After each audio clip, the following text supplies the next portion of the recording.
नाजरीन अस्सलाम वालेकुम। बराह रास्त मैं हूं इब्राहिम राजा और आज हम आपके साथ 4 बड़ी ब्रेकिंग न्यूज़ शेयर करेंगे।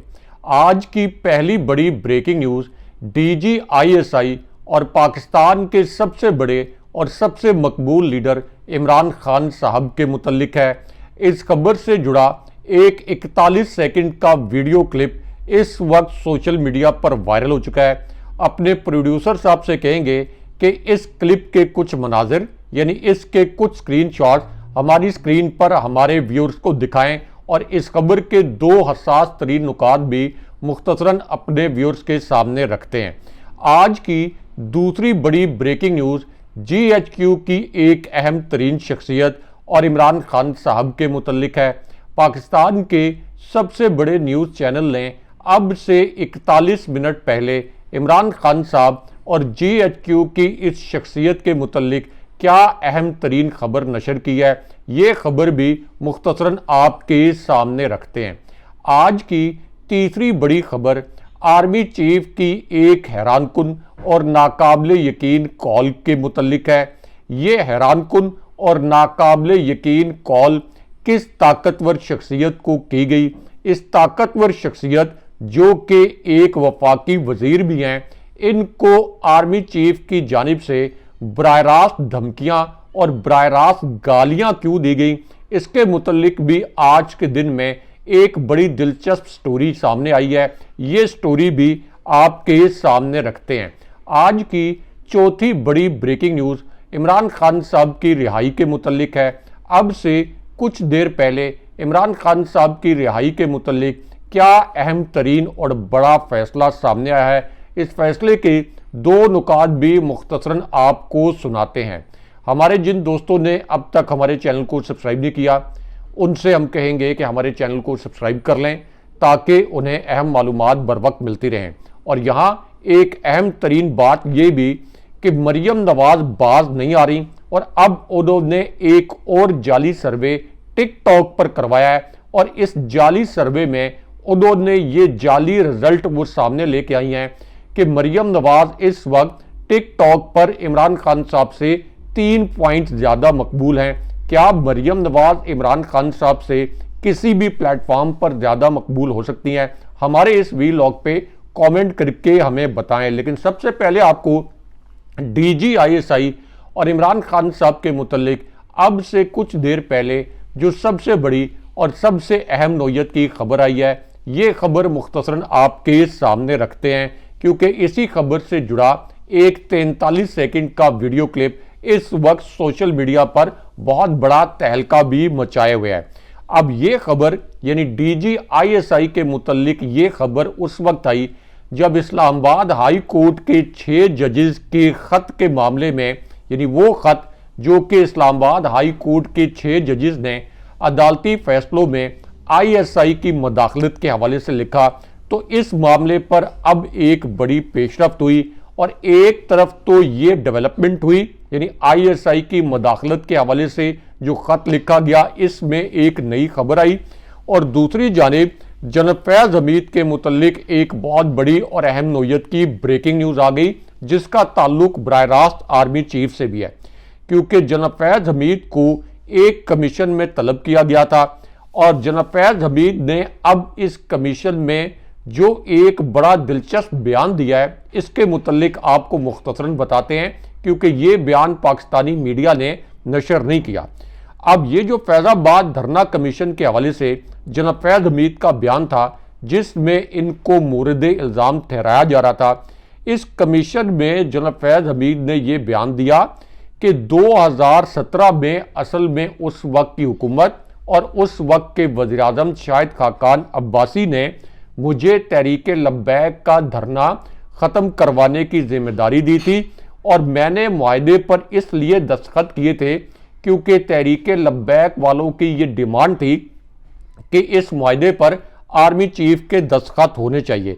जनाब फैज़ हमीद ने कहा कि मुआहदे पर मेरे जो दस्तखत किए गए इसकी इजाज़त मैंने DGISI और आर्मी चीफ से ली थी और ये जो धरना है ये कोई मैंने मुनज़्ज़म नहीं करवाया था और तहरीक लब्बैक के माली मामलात की तहकीकात मैंने इसलिए नहीं की क्योंकि इसका मैंडेट उस वक्त की हुकूमत ने मुझे नहीं दिया था और इसके बाद फिर जनरल फैज़ हमीद को जो कटहरे में लाने की कोशिश की गई थी, ये कोशिश नाकाम हो गई और ये कमीशन जो इस हुकूमत के दौर में बना, इस कमीशन ने जनरल फैज़ हमीद को अब क्लीन चिट दे दी। लेकिन यहाँ पे आर्मी चीफ और इमरान खान साहब के मुतल्लिक जो सबसे बड़ी और सबसे अहम नोयत की खबर आई है, इस खबर से जुड़ा एक वीडियो क्लिप और इसके कुछ मनाजिर भी आपको अपनी स्क्रीन पर दिखाते हैं। अब ये खबर उस वक्त आई जब आर्मी चीफ की एक नाकाबिले यकीन, एक गैर मामूली कॉल के मुतल्लिक इंकशाफ हुआ। एक ऐसी कॉल जिसके मुतल्लिक सुनकर आप भी हैरान परेशान हो जाएंगे कि आर्मी चीफ की जानिब से एक ताकतवर वजीर, जो कि इस वक्त भी वजीर हैं, इनको बराह रास्त कॉल करके गालियां क्यों दी गई, इनको बराह रास्त कॉल करके धमकियां क्यों दी गई। इस हवाले से अब आज के दिन में एक बड़ी कड़ाकेदार किस्म की स्टोरी सामने आई है। ये स्टोरी आपके सामने रखते हैं और इससे आपको ये पता चलेगा कि ये जो वजीर मौसूफ हैं, इनको असल में आर्मी चीफ ने गालियां क्यों दी और इनको धमकियां क्यों लगाई गई। अब जिस शख्सियत को और जिस वजीर को आर्मी चीफ की जानिब से धमकियां एक कॉल के ऊपर दी गई, ये एक ऐसे वजीर हैं जिन्होंने पहले खुद आर्मी चीफ को कॉल की और इस कॉल में इन्होंने आर्मी चीफ से एक दरख्वास्त की, एक ऐसी दरख्वास्त जो कि आर्मी चीफ के लिए भी बड़ी हैरानकुन थी। लेकिन बहरहाल जब इस शख्सियत ने ये कॉल करके अपनी दरख्वास्त मनवाने के लिए बार बार इसरार किया, तो इस शख्सियत की ये दरख्वास्त मान ली गई और फिर बाद में आर्मी चीफ ने 3 लोगों की मौजूदगी में बताया कि इस वजीर ने असल में मुझे कॉल की थी और मुझे कॉल करके ये कहा था कि मैं इलेक्शन हार रहा हूं और उसके बाद फिर यही शख्सियत हारा हुआ इलेक्शन जीत गई। अब ये जो शख्सियत हैं, इनके मुतल्लिक इमरान खान साहब एक मखसूस लक़ब भी इस्तेमाल करते हैं। हमारे व्यूअर्स कमेंट करके ज़रा गेस करें कि ये कौन सी शख्सियत है। ये शख्सियत हैं जिनके लिए इमरान खान साहब रंगबाज का लफ्ज़ इस्तेमाल करते हैं, यानी ख्वाजा आसिफ। अब ख्वाजा आसिफ के मुतल्लिक आज के दिन में एक नया इंकशाफ हुआ और वो इंकशाफ ये हुआ कि ख्वाजा आसिफ को जनरल बाजवा ने कॉल करके धमकियां दी। साबिक army chief general retired Qamar Javed Bajwa ने ख्वाजा आसिफ को कॉल करके धमकियां भी दी और उनको गालियां भी दी। इस वजह से अब ख्वाजा आसिफ आज के दिन में जनरल बाजवा पर दोबारा हमलावर हो गए, क्योंकि ख्वाजा आसिफ ने यह कहा कि असल में फैज़ाबाद कमीशन, फैज़ाबाद धरना कमीशन जिसने जनरल फैज़ हमीद को क्लीन चिट दी, ये तो असल में एक मजाक था, क्योंकि general retired Qamar Javed Bajwa commission के सामने पेश नहीं हुए। मैं जब कमीशन के सामने जाकर पेश हुआ तो फिर मुझे पता चला कि यहाँ कोई संजीदा मामला नहीं है और फैज़ाबाद धरना कमीशन अपने गिरबान में झांके कि उन्होंने अपना फर्ज निभाया या नहीं निभाया। यानी ख्वाजा आसिफ अपनी हुकूमत के कायम करदा कमीशन पर इस वक्त भरम है और ये जनरल बाजवा को कटहरे में लाने के चक्कर में खुद जनरल बाजवा से गालियां खा बैठे हैं और इसका एतराफ भी कर रहे हैं। लेकिन यहां आपको इमरान खान साहब के एक दुश्मन और एक आला शख्सियत की बरतरफी के मुतल्लिक जो सबसे बड़ी और सबसे अहम नोयत की खबर आई है, इस खबर के मुतल्लिक आगाह करते हैं। ये आज की एक बहुत बड़ी ब्रेकिंग न्यूज़ बन चुकी है, एक ताज़ा तरीन खबर है, क्योंकि इमरान खान साहब का एक और दुश्मन अंजाम को पहुंच गया। इमरान खान साहब ने कौम को हमेशा रिमाइंड कराया कि अल्लाह अल हक हैं और अब इमरान खान साहब के दुश्मन आपस में लड़ लड़कर अंजाम को पहुंच रहे हैं। अब ये जो आला शख्सियत की बरतरफी के मुतल्लिक खबर आई है, ये ऐसी सूरत-ए-हाल में आई जब MKM रजीम चेंज ऑपरेशन का हिस्सा बनी। ये सिंध में अपना गवर्नर लाना चाहते थे, लेकिन अब खबर ये आ रही है कि साबिक निगरान वज़ीर आला सिंध जस्टिस रिटायर्ड मकबूल बाकिर, जिनको जस्टिस फैज़ ईसा का करीबी साथी समझा जाता है, जिनके मुतल्लिक ये ख्याल किया जाता है कि इस्टेब्लिशमेंट ने इनको वज़ीर आला सिंध बनाया था, अब इन्हीं को गवर्नर सिंध बनाने के मुतल्लिक इतलात आ रही हैं और वो खुद कह रहे हैं कि मुझे लोग गवर्नर सिंध बनने पर मुबारकबादें भी दे रहे हैं। लेकिन यहाँ पे आपको PTI की 3 नशिस्तें वापस आने के मुतल्लिक जो सबसे बड़ी और सबसे अहम नौयत की ब्रेकिंग न्यूज़ आई है, इस खबर के मुतल्लिक आपको आगाह करते हैं। ये आज की एक बड़ी ब्रेकिंग न्यूज़ है और अदालत से पीटीआई की 3 नशिस्तें वापस आने के मुतल्लिक एक बड़ा और अहम फैसला आया है। अब ये जो फैसला है ये NA 154 के मुतल्लिक है। यही फैसला NA 81 यानी कौमी असम्बली के NA 154, NA 81 और इसी तरह पंजाब असम्बली की PP 133 के मुतल्लिक ये फैसला है। इन तीनों नशिस्तों पर पीटीआई के जो उम्मीदवार थे ये जीते थे, लेकिन इलेक्शन कमीशन ने अपने गैर कानूनी इकदाम के जरिए इनको हारा हुआ तस्वुर किया, हारा हुआ तस्लीम किया। लेकिन अब लाहौर हाई कोर्ट ने पीटीआई के ये जो तीनों मेंबरान असम्बली हैं इनको बहाल कर दिया है। लेकिन यहाँ आपको GHQ की एक शख्सियत के मुतल्लिक एक हैरानकुन और नाकाबिले यकीन वाक़े से आगाह करते हैं। ये आज की एक बड़ी ब्रेकिंग न्यूज़ बन गई है। इस वाक़े का ताल्लुक इमरान खान साहब से भी है और इस वाक़े से जुड़ा एक 37 सेकंड का वीडियो क्लिप वायरल हो चुका है। प्रोड्यूसर साहब से कहेंगे कि ये जो 37 सेकंड का वीडियो क्लिप वायरल हुआ है इसके कुछ मुनाजिर और कुछ स्क्रीनशॉट्स हमारी स्क्रीन पर चलाएं। अब ये जो एक वाकया GHQ की एक शख्सियत के मुतल्लिक इस वक्त वायरल हुआ है, ये उस वक्त वायरल हुआ जब राना सनाउल्लाह ने बराह रास्त आर्मी चीफ के साथ छेड़छाड़ की, बराह रास्त GHQ के साथ और फौजी क़यादत के साथ छेड़छाड़ की। इसके बावजूद कि इस्टेब्लिशमेंट ने नून लीग को दोबारा इक़्तिदार में लाने के लिए आउट ऑफ वे जाकर फैसिलिटेट किया। नवाज शरीफ अपनी दो नशिस्तें हार गए और फॉर्म 45 के मुताबिक बदतरीन धांधली के बावजूद नून लीग सिर्फ 17 नशिस्तें जीत सकी। अब इस पूरी सूरत हाल में राना सनाउल्लाह की एक वीडियो वायरल हो रही है और राना सनाउल्लाह इस वायरल वीडियो में ये कह रहे हैं कि मैं अगर कामयाब होकर पार्लियामेंट में आ जाता तो फिर मोहसिन नकवी साहब वजारत दाखिला के करीब भी ना आते, मोहसिन नकवी साहब को कोई भी ऑफर ना करता और अगर उनको कोई ऑफर भी करता तो मोहसिन नकवी साहब इस सीट पर ना आते। लेकिन बहरहाल इस वक्त मोहसिन नकवी साहब कामयाब तरीन इंसान हैं। पहले वो वज़ीर आला पंजाब रहे, उसके बाद चेयरमैन PCB बने, फिर उनका दिल आया कि मैंने वज़ीर दाखिला बनना है तो उनको वज़ीर दाखिला बना दिया गया। राना सनाउल्लाह ने असल में ये कहा कि army chief general Asim Munir ने मोहसिन नकवी साहब को इन तमाम ओहदों से नवाजा है और हम जो हैं यानी नून लीग वो इस वक्त मुकम्मल तौर पर बेबस हैं। ये इस वक्त राना सनाउल्लाह इस वक्त इस्टेब्लिशमेंट, फौजी क़यादत और आर्मी चीफ पर इल्ज़ामात लगा रहे हैं। लेकिन यहाँ आपको अडियाला जेल में जो एक नाकाबिले यकीन वाक़या हुआ है, एक ऐसा वाक़या जिसे मीडिया ने मुकम्मल तौर पर सेंसर कर दिया, इसके मुतल्लिक आपको मुख्तसरन बताते हैं। और इस वाक़े से जुड़ा जो एक वीडियो क्लिप 70 सेकंड का वायरल हुआ है, प्रोड्यूसर साहब से रिक्वेस्ट करेंगे कि इस वीडियो के जो कुछ क्लिप्स हैं और कुछ स्क्रीनशॉट ये भी हमारी स्क्रीन पर चलाएं। अब ये वाक़या उस वक्त हुआ जब अचानक इमरान खान साहब जो हैं ये एक शीशे के कमरे में नमूदार हुए, यानी पाकिस्तान के सबसे बड़े और सबसे मकबूल लीडर जो इस वक्त वफाक की वाहिद अलामत हैं, इनको एक शीशे के कमरे में कैद कर दिया गया। उसके बाद यहाँ एक खुफिया कैमरे के मुतल्लिक इंकशाफ हुआ और फिर ये पता चला कि यहाँ से एक ऑडियो रिकॉर्डिंग डिवाइस भी बरामद हो गई। यानी एक तो इमरान खान साहब को शीशे के एक कमरे में कैद किया गया, इसमें खुफिया कैमरा लगाया गया, एक खुफिया ऑडियो रिकॉर्डिंग डिवाइस भी लगाई गई।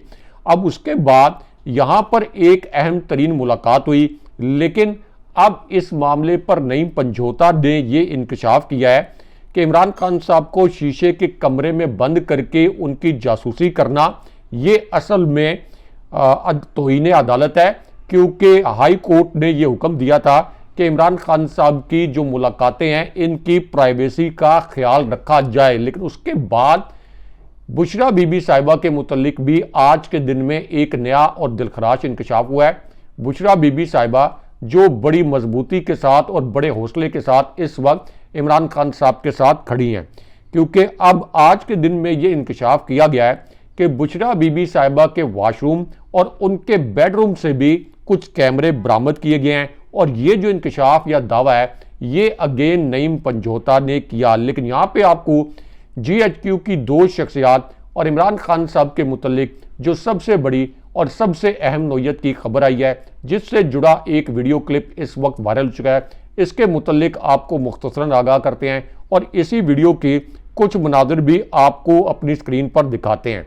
अब ये वीडियो एन उस वक्त आई जब अडयाला जेल से एक वीडियो वायरल हुई और अडयाला जेल में एक बड़ी अहम मुलाकात हुई, एक बहुत गैर मामूली मुलाकात हुई और इस मुलाकात के बाद इमरान खान साहब के दो बड़े अहम तरीन पैगामात आर्मी चीफ के मुतल्लिक और इसी तरह इस्टेब्लिशमेंट और जस्टिस फायद ईसा के मुतल्लिक सामने आ गए।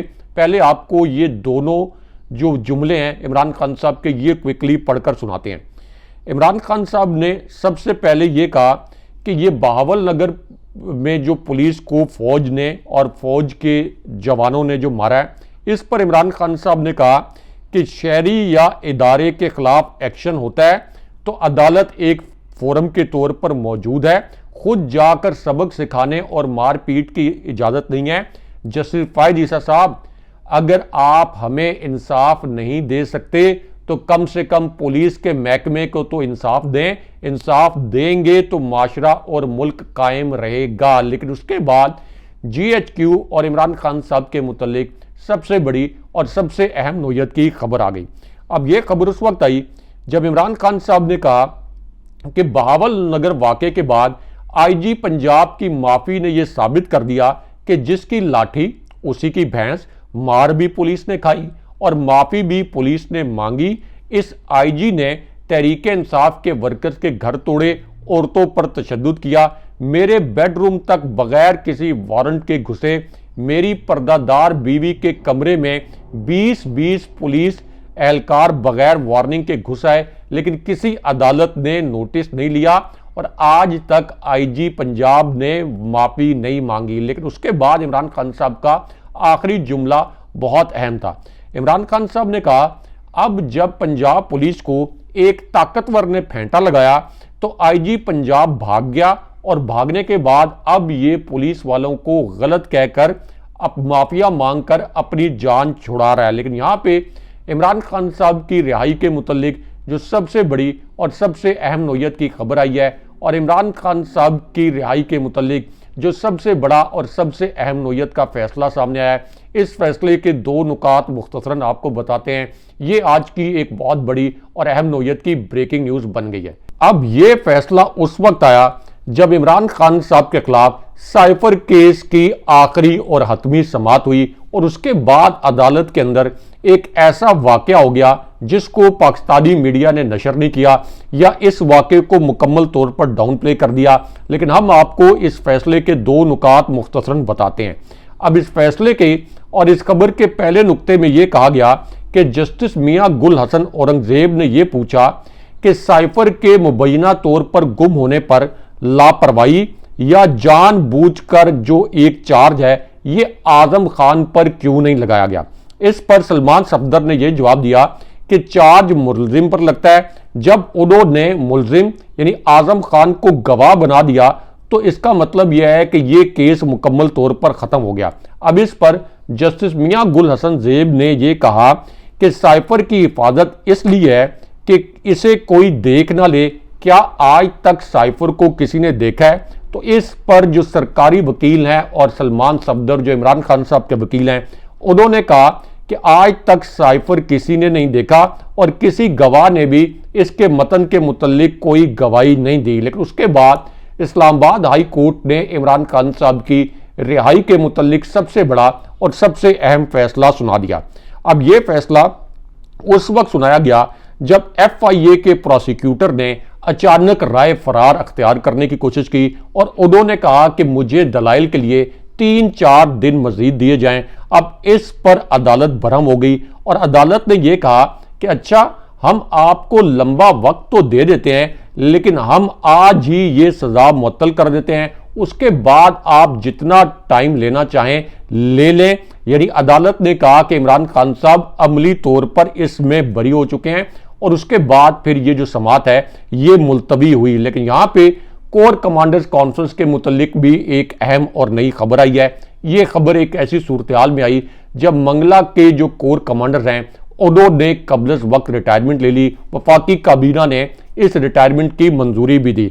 अब इस पूरी सूरत हाल में कोर कमांडर कॉन्फ्रेंस के एलामिये के आखिरी नुक्ते में जो एक हसास नुक्ता है उसमें यह कहा गया कि मुसल्लह अफवाज की हौसला शिकनी के लिए प्रोपेगेंडा मुहिम पर फौज को तशवीश है और फौज के खिलाफ बेबुनियाद इल्जामात का मकसद अवाम और मुसल्लह अफवाज के दरमियान दरार डालने की कोशिश है। ऐसी दरार डालने वालों को कामयाब नहीं होने दिया जाएगा। लेकिन ये जो दरार है ये तो असल में शरीफ खानदान डाल रहा है, क्योंकि इमरान खान साहब पाकिस्तान के सबसे बड़े और सबसे मकबूल लीडर हैं। लेकिन शरीफ खानदान ने अवामी मैंडेट पर डाका डालकर अवाम और इदारों के दरमियान दरार डालने की कोशिश की है। तो इससे अज्यूम यह किया जा सकता है कि इसमें इशारा जो है शरीफ खानदान और पीडीएम की जानिब किया गया है। अगले प्रोग्राम तक के लिए अल्लाह हाफिज।